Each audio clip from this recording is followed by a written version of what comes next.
সৃষ্টিকর্তা আবারও রহমত, মাগফিরাত এবং নাজাতের মাস পবিত্র রমজান পর্যন্ত পৌঁছার তৌফিক দান করছে। বাংলাদেশের সকলের প্রতি পবিত্র রমজানুল মোবারকের আন্তরিক শুভেচ্ছা এবং মোবারকবাদ। আল্লাহ সুবহানাহু ওয়া তাআলা যেন আপনাদের সিয়াম, কিয়াম, তেলাওয়াত, দোয়া এবং সকল ইবাদত কবুল করেন। এই মাহে রমজান আমাদের অন্তরকে পরিশুদ্ধ করুক, তাকওয়া বৃদ্ধি করুক এবং আমাদের ব্যক্তিগত এবং সামষ্টিক জীবনে ইনসাফ, সংযম এবং রহমতের বাতাবরণ প্রতিষ্ঠা করুক। রব্বে করিম যেন এই বরকতময় মাসের উসিলায় বাংলাদেশ সহ সমগ্র বিশ্বের উপরে শান্তি, ঐক্য ও কল্যাণ নাজিল করেন।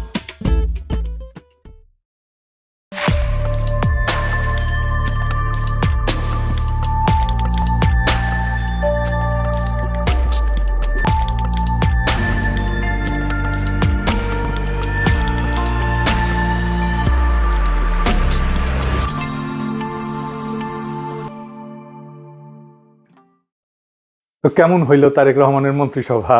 আমি প্রফেসর ইউনূসের উপদেষ্টা পরিষদ হওয়ার পরে একটা এপিসোড করেছিলাম, কেমন হইল প্রফেসর ইউনূসের উপদেষ্টা পরিষদ। সত্যি কথা বলতে আমাদের সকলেরই একটা প্রত্যাশা ছিল, একটা বিপ্লবী সরকার হবে, প্রফেসর ইউনূসের জোশ সরকার। সেটা হয়েছিল না। যাই হোক, তারেক রহমানের মন্ত্রিসভা নিয়ে আমার কোনো উৎসাহ ছিল না। তারপরেও একসাথে রাজনীতি করার কারণে কিছু ঘনিষ্ঠ মানুষের মন্ত্রিসভা আছে, ওনারা এখন বেশিরভাগই যোগাযোগ করেন না। আমি তাদের নাম বললে তাদের বিপদ বাড়াইতে চাই না, আমি তাদের সাফল্য কামনা করি। এই মন্ত্রিসভায় সবার আমল নামা জানা নাই, তবে এটা একটা ইনক্লুসিভ মন্ত্রিসভা হয়েছে। ইনক্লুসিভ মানে রংধনু না, না না না না না রংধনু না, মানে সবাই নিয়া। এখানে বিএনপি আছে, গণ অধিকার পরিষদ আছে, গণসংহতি আছে, আবার নিরপেক্ষরাও আছে। যেমন ডক্টর জাহিদ নিরপেক্ষ রাজনৈতিক বিশ্লেষক, সেও বিএনপি সরকারে আছে, তো নিরপেক্ষদেরকেও নিছে। প্রফেসর ইউনূসের সরকারও আছে, যেমন অ্যাটর্নি জেনারেল, আবার গুপ্তও আছে। গুপ্ত গুপ্ত কে গুপ্ত জানেন? জানেন না? হ্যাঁ, শুনেন। আপনার সরকারে একজন বিদেশি নাগরিককে আপনি জাতীয় নিরাপত্তা উপদেষ্টা করেছেন।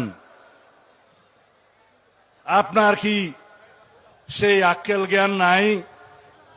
একজন বিদেশি নাগরিকের কাছে এই দেশের সেনাবাহিনী নিরাপত্তা সংক্রান্ত রিপোর্ট প্রদান করবে কিভাবে ভাবলেন? খলিলুর রহমান সাহেব কোন রাজপথে মিছিলে ছিলেন? আপনারা কি দেখেছেন খলিলুর রহমানকে কোনোদিন বাংলাদেশের রাজনৈতিক অঙ্গনে গণতন্ত্রের জন্য, ভোটাধিকারের জন্য, মানুষের সেবার জন্য এগিয়ে এসেছেন? সেই জাতীয় নিরাপত্তা উপদেষ্টাকে আপনি বিদায় করুন। সেই জাতীয় নিরাপত্তা উপদেষ্টা হয় নিজে পদত্যাগ করবে, না হয় আপনি তাকে বিদায় করবেন। এই দেশের নিরাপত্তা সংক্রান্ত কোন জাতীয় দায়িত্ব বিদেশি নাগরিকের হাতে থাকতে পারে না। Wake up to reality. Khalilur Rahman তিনি টেকনোক্র্যাট কোটায় মন্ত্রিত্ব পেয়েছেন। এই অন্তর্বর্তী সরকারের সময় যিনি দায়িত্বে ছিলেন, এটি অনেকের কাছেই একটু খটকা লাগার বিষয় ছিল, অথবা সারপ্রাইজ হয়েছেন অনেকেই।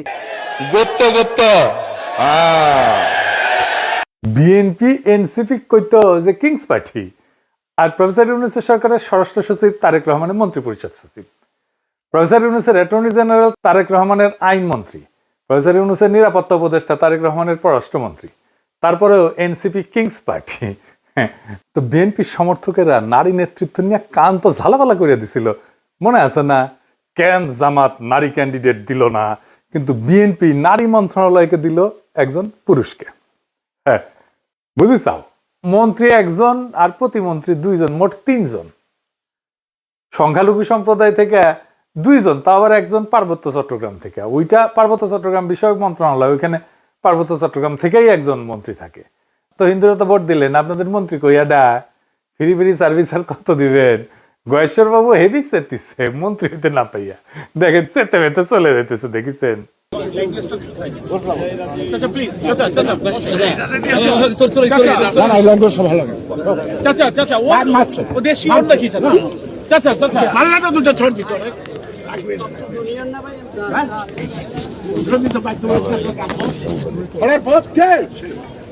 দেখেছেন?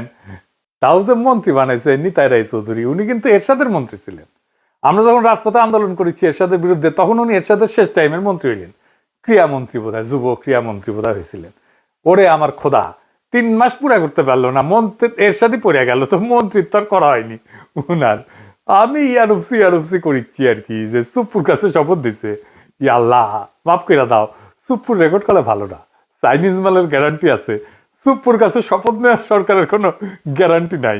হাসিনা 7 মাস টিকেছে, প্রফেসর ইউনূস 1.5 বছর, দেখা যাক তারেক রহমানের সরকার কয়দিন টিকে। আমার একজন কইছে যে প্রফেসর ইউনূসের সরকার ছিল ইন্টারিম, আর তারেক রহমানের সরকার হইতেছে ট্রানজিশনাল।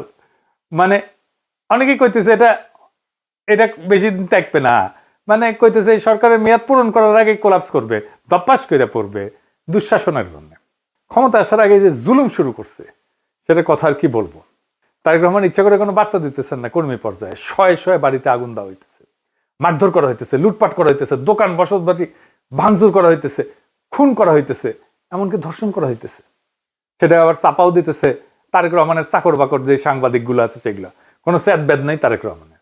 উনি সম্প্রীতি দেখাইতে যাইতেছেন, বিরোধী দলের নেতাদের বাসায়, নাহিদের বাসায় যাইতেছেন, শফিক সাহেবের বাসায় যাইতেছেন, কিন্তু কর্মীরা যে জুলুম করতেছে অন্য দলের উপরে সেটার ব্যাপারে কোনো ভ্রুক্ষেপ নেই।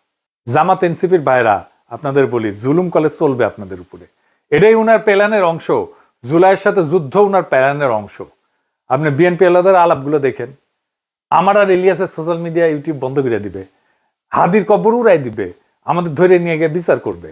যে সবচেয়ে ভদ্রভাবে কথা বলতেছে বিএনপি, সেও বলতেছে অনেক হয়েছে, এবার থামেন, দেশটারে শান্তি দেন, চুপ থাকেন। চুপ করানো হইতেছে সবচেয়ে ভদ্র অ্যাপ্রোচ তাদের। মানে একটা সরকার, একটা রাজনৈতিক দল, তার কোনো বিরোধিতা থাকবে না, আমরা কোনো কথা বলবো না। যেহেতু আমরা সরকার বিরোধী, তাই আমাদের কথা বলার কোনো অধিকার নেই, আমাদের চুপ থাকতে হবে, কারণ দেশে এখন শান্তি দরকার। এটা তারা সহ্য করবে না। শেরপুরে মাওলানা রেজাউল করিমকে খুন করছিল না বিএনপি, আজকে ওই বিএনপির নেতা কর্মীরা ওই ঘটনায় জামাতের 122 জন সহ অজ্ঞাতনামা 300 থেকে 40 জনের নামে মামলা করেছে। চিন্তা করেন কি তামাশা। মানে আপনার সহকর্মীরে মারবে, আপনার সহযোদ্ধারে মারবে এবং আপনার নামে মামলা দিবে। দেখেন একজন লিখতেছে বিএনপির সমালোচনা করার জন্য পাড়ার বিএনপি নেতা ডেকে নিয়ে কইতেছে গুলি করে দিবে, গুলি করে দিবে। আওয়ামী লীগ কোনোদিন এই কাজ করে নাই, দেখেছেন? তারেক রহমানের নিয়ে কোনো কথা বলা যাবে না। পুলিশ আবার আগের অবস্থা ফিরে আসিছে, দেখেন অ্যারেস্ট করবি, দেখেন পুলিশের রোয়াব। আপনি কি করেন? আপনি শুনেন, দেখি ভাই কি করেন আপনি? দেখি আপনার আইডি কার্ড বের করেন।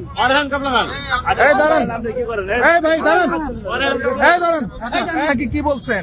আমি কইছি যে ভাই রাস্তায় যাই, আপনারা কি জানেন কিনা এই বিষয়টা আমি বলছি। হ্যাঁ, তারপরে কি বলছেন? তারেক রহমান বিষয়ে কোনো কথা বলছেন? আমি যদি তারেক রহমান মারা যেত তাহলে আপনারা ইয়ে হতেন না, কেয়ার করতেন না। উনি প্রশ্ন করছে গাড়ি ঘোড়া কম চলতেছে কি জন্য, কম চলতেছে কি জন্য। আমাদের একজনে বলছে যে আমরা তো এরকম জানি না, আমাদের এরিয়া তো ক্রিকেট থানা এলাকা আমাদের এরিয়া। উনি প্রশ্ন করে যে আপনারা তাহলে কি করেন, কি করেন? এখন যদি তারেক রহমান মারা যায় তাহলে আপনারা যাবেন না, রেসপন্স করবেন না। আমার প্রশ্ন হইলো এখানে তারেক রহমান মারার প্রসঙ্গ কেন আসবে? এই কথা তার কেন আসবে? দেখেছেন? আর বিভিন্ন জায়গায় আওয়ামী লীগ অফিস খুলে বসতেছে, অফিস খুলতেছে, তাদের অফিস খুলে হইতেছে। বিএনপির লোকেরাও অফিস খুলতেছে, আওয়ামী লীগের লোকেরাও উৎসব করে অফিস খুলতেছে। মনে হয় আওয়ামী লীগ জিতেছে নির্বাচনে, আসলে তো আওয়ামী লীগ জিতেছে। তো এটা তো বিএনপি এবং আওয়ামী লীগের বিজয়। আমি কইছিলাম না, দেন না ভোট দানের শীষে, ওটার পাছায় শুয়া আছে, ওটা যখন যাবে না টের পাবেন। দেখেছেন অবস্থা? এবার আসেন কয়টা রত্ন দেখি মন্ত্রিসভা। শুটার ফয়সলকে হাদিরে যে খুন করছিল, ওটা যে জামিন করানো যে আইনজীবী, সে মন্ত্রিসভায় জায়গা দেওয়া হয়েছে। উই এখন হাদি হত্যার মামলা রাজনৈতিক বিবেচনা মামলা হিসেবে বাতিল করে দিবি। উই দেখেন, ওই দিবি। এই ছবিটা দেখেন, এই যে কাফন মোড়ানো যে লাশটা দেখিচ্ছেন না, ওর নাম তানজিল জাহান তামিম। চুয়েট থেকে পড়াশোনা করছিল, ইঞ্জিনিয়ার, দীপ্ত টিভিতে কাজ করতো। তার একটা জমির মালিক ছিল তামিমের পরিবার, সেই জমির উপরে ডেভেলপার দিয়ে একটা ভবন নির্মাণ করে 9 তলা। ওই ভবনে 27টা ফ্ল্যাট ছিল, প্রত্যেক জমির মালিককে 5টা করে ফ্ল্যাট দেওয়ার কথা ছিল। 3 জন মালিক ছিল, মানে 3 5 15টা ফ্ল্যাট। কিন্তু জমির মালিক এই নিহত তামিমের বাবাকে 2টা ফ্ল্যাট দেয় মাত্র, যেখানে তার 5টা পাওয়ার কথা ছিল, 3টা ফ্ল্যাট মেরে দিচ্ছে। এই নিয়ে ঝামেলা হয়। 10 অক্টোবর 2024 20-25 জন ডেভেলপার কোম্পানির দুর্বৃত্ত সিসি ক্যামেরা ভেঙ্গা তানজিলের উপরে হামলা চালায়। গুরুতর আহত অবস্থায় দেওয়া হলে চিকিৎসক তাকে মৃত ঘোষণা করে। এই খুনে ডেভেলপার কোম্পানির নাম জানেন? এর নাম প্লেজেন্ট প্রপার্টি। এই কোম্পানির মালিককে জানেন? শেখ রবিউল আলম রবি। তানিম হত্যার 3 নাম্বার আসামি ধানের শীষ প্রতীকে ঢাকা 10 থেকে এমপি নির্বাচিত হয়েছে এবং আজকে থেকে সড়ক পরিবহন সেতু মন্ত্রণালয়, রেলপথ মন্ত্রণালয়, নৌ পরিবহন মন্ত্রণালয়ের দায়িত্ব দিচ্ছে তারেক রহমান। দেখেছেন, এর নিয়ে বিপ্লবী পোস্ট দিছিল ওয়াকারে পথ বালক, দেখেন। পরে আবার মাল পানি খেয়ে মুছে দিছে, খুঁজেই পাবেন নাই লেখা। প্রফেসর ইউনূসের জামানায় কত যে ধান্দা করেছে ওই তারই হত্যা নাই, কত যে মাল কামাইছে। যাই হোক, শহীদ প্রেসিডেন্ট জিয়াউর রহমানের খুনি জেনারেল এরশাদের পুরা সময় জুড়ে যে বাটপাট্টা উপপ্রধানমন্ত্রী ছিল চক্ষু বিশেষজ্ঞ ডাক্তার এম এ মতিন, তার পোলা মুহিত হয়েছে তারেক রহমানের প্রতিমন্ত্রী। সে কিন্তু আবার ব্রিটিশ সিটিজেন। এই যে দেখেন তার ইমিগ্রেশন রেকর্ড, বাংলাদেশের এয়ারপোর্টে সেখানে জলজল করতেছে ব্রিটিশ নাগরিক লেখা, বাংলাদেশের রেকর্ড। ওই ব্রিটিশ পাসপোর্ট নিয়ে 18 জানুয়ারি বাংলাদেশে পা রাখছিল, তারপরে মনোনয়নপত্র জমা দেয়। তারপরে যখন দ্বৈত নাগরিকত্বের প্রশ্ন আসলো, উই কইল যে কখনোই আমি দ্বৈত নাগরিক ছিলাম না, আমি কখনোই অন্য দেশের নাগরিক ছিলাম না। নির্বাচনের পরে মন্ত্রী হিসাবে শপথ নিল, আলহামদুলিল্লাহ। তো এই মুহিত কিন্তু ডাক্তার, ঢাকা মেডিকেলে পড়েছিল, আঙ্গারে বছর 4 জুনিয়র মনে হয়। এরশাদের আমলে সে একটা আকাম করেছিল, সেই সময় হেভি সেন্সেশন ছিল। এটা খুবই সেন্সেশনাল ঘটনা ছিল আমাদের টাইমে, আমরা তখন আন্দোলন সংগ্রাম করতেছি এরশাদের বিরুদ্ধে। বাপি শাহরিয়ার বলে এক তরুণ ছড়া কাটছিল, ওই পাড়ায় রাস্তার মধ্যে সাইকেল চালাইতেছিল বাপি, আর রাস্তাটা নিজের মনে করে দ্রুত বেগে গাড়ি চালাইতেছিল এরশাদ আমলের সেই মন্ত্রী মতিন সাহেবের ছেলে এই মুহিতের গাড়ির ধাক্কায় ছিটকা পড়ছিল বাপি, মেরুদণ্ডের হাড় ভেঙে যায়, প্যারালাইসিস হয়ে পড়ে থাকে, বিছানায় পড়ে থাকে। অবর্ণনীয় কষ্টে ভুগছে বাপি শাহরিয়ার, বিচার পায় নাই, চিকিৎসাও পায় নাই। তো পরিবারের মুখাপেক্ষী হইয়া একটা তরুণ কতদিন বেঁচে থাকতে পারে বলেন? সে দুঃখে আর গ্লানিতে পরিবারের বোঝা হইয়া থাকতে না চাইয়া অভিমানে আত্মহত্যা করছিল ছেলেটা। এইটা নিয়ে সেই সময় একটা দারুণ মঞ্চনাটক হয়েছিল, খুব বিখ্যাত মঞ্চনাটক হয়েছিল। তখন মঞ্চনাটক কিন্তু খুব চলতো, নাম ছিল 7 ঘাটের কানাকুড়ি। ওইখানে 7 ভাই ছিল আর কি, তার মধ্যে এক ভাই এই বাপি শাহরিয়ার। এই ঘটনাটা ওই নাটকের মধ্যে আছে, মমতাজউদ্দিন আহমেদের বইও আছে, আপনারা পড়তে পারবেন। এই মহিতি এখন স্বাস্থ্য প্রতিমন্ত্রী হয়েছে। ছাত্র জীবনে জাসদ ছাত্রলীগ করতো, মানে হাসানুল হক ইনুর। তখন জাসদ ছাত্রলীগ বড় এবং প্রভাবশালী সংগঠন, ছাত্র দলও করে নাই, কখনোই করে নাই। এক ফ্যামিলি থেকে নাকি একাধিক প্রার্থী দিবি না বিএনপি, কতগুলা দিছে দেখেছেন এই ফ্যামিলি থেকে। খালি মির্জা আব্বাস ভাই ভাবির জন্য আর একটা নমিনেশন চাইলেই দোষ, তাই না? এই দুনিয়ায় ইনসাফ নাই কলে, বুঝিছেন মির্জা আব্বাস ভাই? একেবারে কোনো ইনসাফ নাই, বেইনসাফের দুনিয়া। সেজন্য তো এত ইনসাফ করি। আমাদের একজন বনমন্ত্রী উপহার দিচ্ছেন তারেক রহমান, উনি বনে যায় হেগে আসবেন, একদম পারফেক্ট হয়েছে। ভালুকায় বন বিভাগের যে বন আছে না, এটার জমি উনি খায়া ফেলছিলেন। এই উনার পছন্দের ফোনদের আলোর রিপোর্ট দেখেন, আরে উপরে দেখেন, উপরে আর একটা নাম আছে মিজানুর রহমান সিনহা, এটা সাহেব, এটা দেখেন, হাইলাইট করে দেখান, নাম দেখেছেন না? এই মালুকালের বিএনপি বন খেকো আব্দুল আল মিন্টুরে দিছে বনের দায়িত্ব, শিয়ালের কাছে মুরগি বর্গা দিছে। চমৎকার একটা ইন্টারেস্টিং জিনিস দেখাই। আমার এক একনিষ্ঠ ভক্তরে তারেক রহমানের মন্ত্রিসভায় তারে মন্ত্রী বানাইছে বিজ্ঞান এবং প্রযুক্তি মন্ত্রণালয়। ওই হামাক কেন অনুসরণ করে বুঝলাম না। তারা গেছে জাতীয় স্মৃতিসৌধে, আইসা ফটো মারিছে, ফটো খিচিছে, তারপরে ফটো ফেসবুকে দিছে। সে ফেসবুকে শেয়ারে দিয়ে বাংলায় তার মন্ত্রণালয়ের নাম এটা কি লিখেছে দেখছেন? বিজ্ঞান প্রযুক্তি লিখতে গিয়া আমার মতো লিখেছে প্রযুক্তি। পরে পাবলিকের হাসাহাসি দেখে এডিট করেছে। শোনেন ভাই, সমালোচনায় ভেঙা পড়বেন না।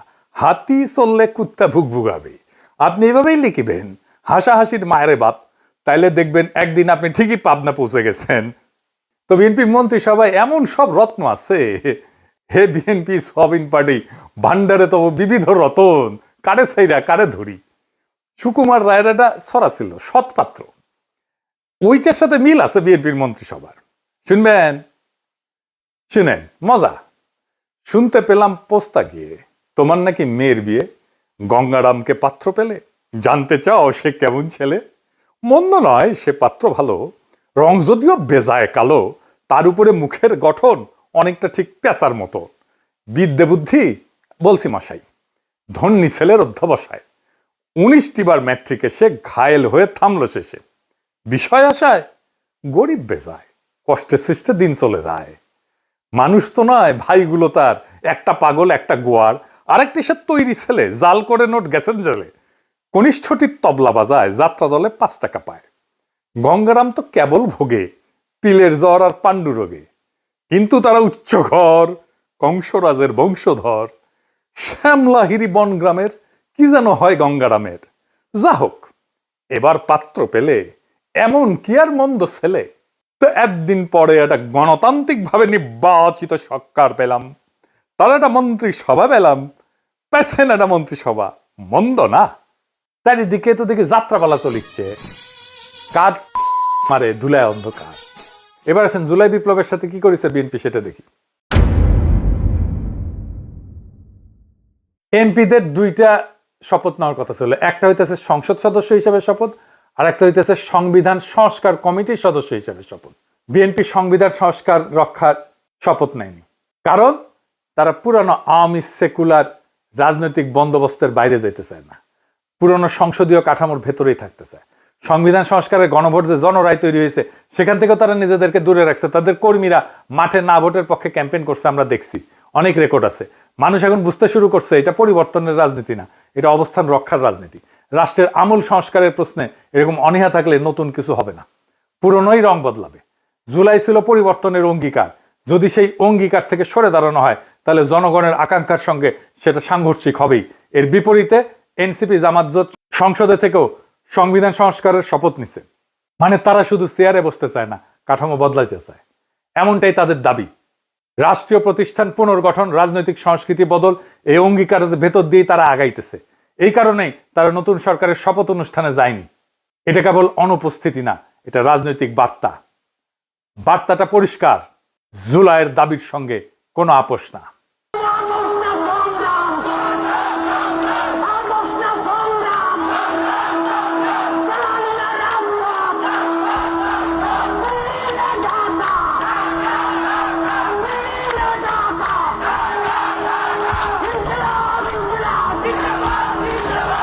পুরনো বন্দোবস্তের সঙ্গে কোনো আপোষ না, সংস্কার ছাড়া কোনো স্থিতিশীলতা আসবে না। এখন সিদ্ধান্ত জনগণের। ফাইনালি দেখেন, আমি কয়েকদিন আগে কইছিলাম না তারেক রহমান ক্ষমতা এসে মুজিবের মতো বলবে ফেরাউনের দল সব শেষ করে দিয়ে গেছে। এইটা সাহেব আমার আগের ভিডিওর ওই অংশটা একবার একটু দেখান না। বিএনপি ফ্যামিলি কার্ড নিয়ে কিছুই করতে পারবে না, এটা বাস্তবায়নের টাকা বিএনপি জোগাড় করতে পারবে না।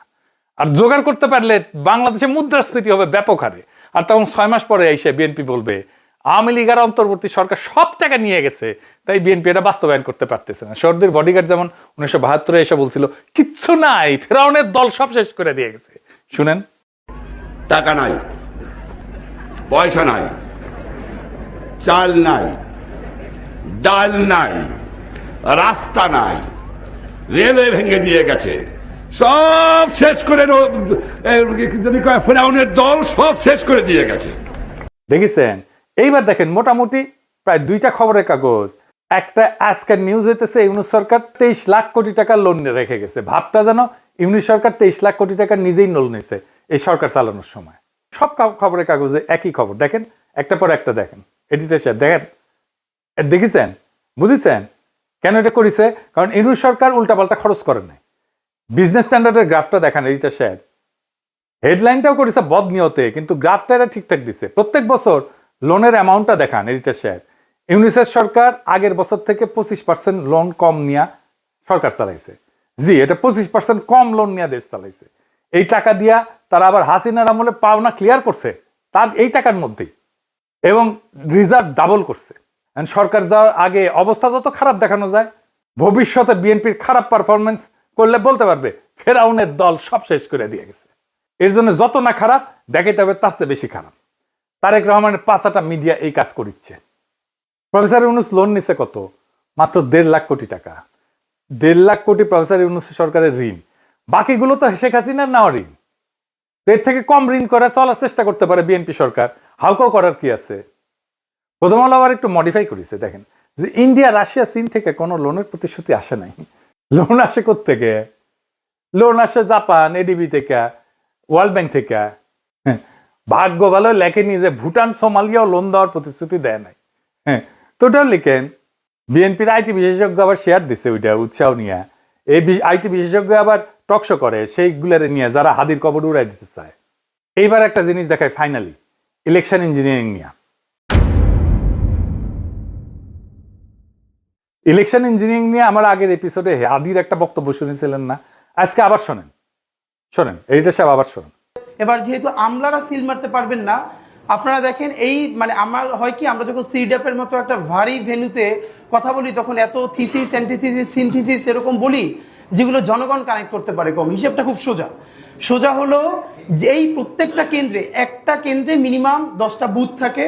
তো আমরা জানি একটা কেন্দ্রে একজন প্রিজাইডিং অফিসার থাকে, কয়েকজন অ্যাসিস্ট্যান্ট প্রিজাইডিং অফিসার থাকে, প্রত্যেক কেন্দ্রে আবার পুলিং অফিসার থাকে, এবং এই সবাই থাকে ওই উপজেলা বা জেলার লোকজন, মেইনলি স্কুলের টিচার, কলেজের টিচার, মাদ্রাসার টিচার, সাথে কিছু ব্যাংকার, এরা এখানে করেন। ব্যাপার হলো আপনারা এটা খুব কমন স্ট্র্যাটেজি, সেটা হচ্ছে যারা আমরা যাদেরকে হেভিওয়েট প্রার্থী বলি মেইনলি, তারা যেটা করেন 5-7 জন ডামি দাঁড় করায় দেন। ডামি প্রার্থী দাঁড় করাই দিলে হয় কি, তার নামে প্রত্যেক প্রার্থীর নামে আবার পুলিং এজেন্ট দেওয়া যায়, মানে তার নামে এজেন্ট দেওয়া যায়।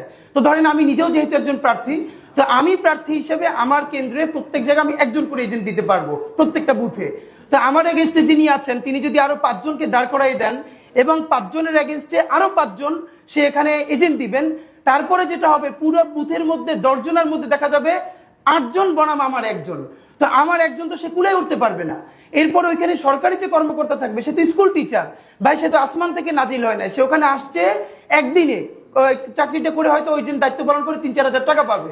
এখন যেহেতু সেই ওই স্কুলে আবার চাকরি করা লাগবে, তার কোনো শক্তি নাই ওইখানে যারা দখল করতেছে তাদেরকে বাধা দেয়া, কারণ সে স্কুলেও ফিরতে পারবে না, কলেজেও ফিরতে পারবে না। শুনেছেন, হাদিজা বলে গেছে ঠিক তাই ঘটছে কেন্দ্রগুলোতে। আমি এই ক্লিপটা পাইছি, আজকে আপনাকে দেখাই, গতকালকে আমি পাইনি এই ক্লিপটা, আজকে আপনাকে দেখাই। দেখেন হাদিজা যেটা বলে গেছে সেটাই ঘটছে। ছিল ও এখন একটু বাইরে গেছে, তার জন্য আমি এখানে বসছি, মানে উনি আসতে আমি বসছি। উনি আসতে আমি চলে উনি আসতে আপনার অনুমতি নিয়েছিল আর একজন পুলিং এজেন্টের জন্য বসতে যে দাবি করছে। ও নিয়ে আসছে তো, হ্যাঁ। এটা কার ছবি? আপনার ছবি? হ্যাঁ, তো আপনি যে আর একজনের হয়ে আসছেন বললেন।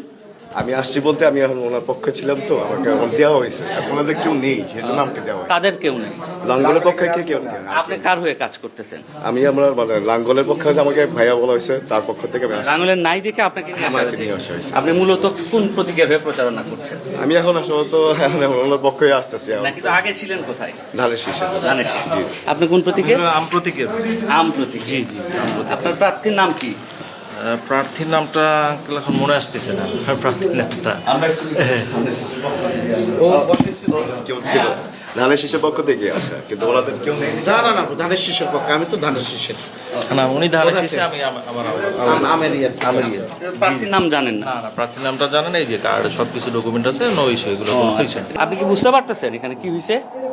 দেখেছেন, বিএনপিকে আমাদের একটা কথা বলে দিতে হবে, ক্ষমতা চিরস্থায়ী না, কারো ক্ষমতা চিরস্থায়ী না, না হাসিনার, না প্রফেসর ইউনূসের, না তারেক রহমানের, কিন্তু রাষ্ট্র টিকে থাকে আর জনগণ সব দেখে।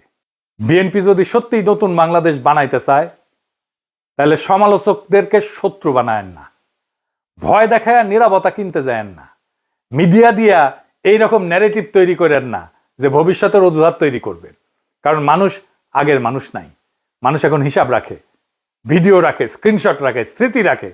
জুলাই শুধু একটা মাস ছিল না, জুলাই একটা প্রতিশ্রুতি ছিল, রাষ্ট্র বদলানোর প্রতিশ্রুতি, ক্ষমতার ভাষা বদলানোর প্রতিশ্রুতি।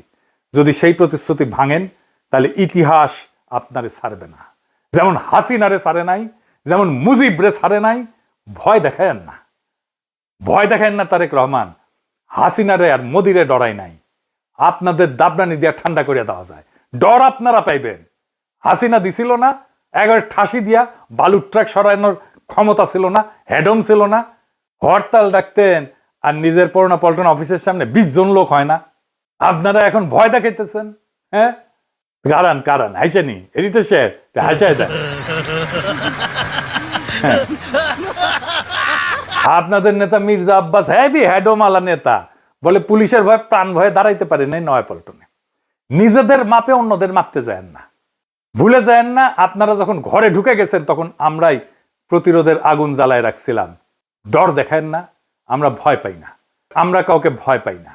আমরা বলছি আমরা একটা রেসপন্সিবল অপোজিশন হিসেবে কাজ করতে চাই, আমাদেরকে রেসপন্সিবল অপোজিশন হিসেবে কাজ করতে দেন। আমরা আপনাদের অন্যায়ের বিরুদ্ধে বলে যাব, কারণ দেশটা আপনার বাপের না, দেশটা জনগণের। আর জনগণ যখন জাগে তখন ন্যারেটিভ, মিডিয়া, দাপট, ভয় দেখানো টিকতে পারে না। আপনারাও পারবেন না যদি এই চেষ্টা করেন। ইনকিলাব জিন্দাবাদ।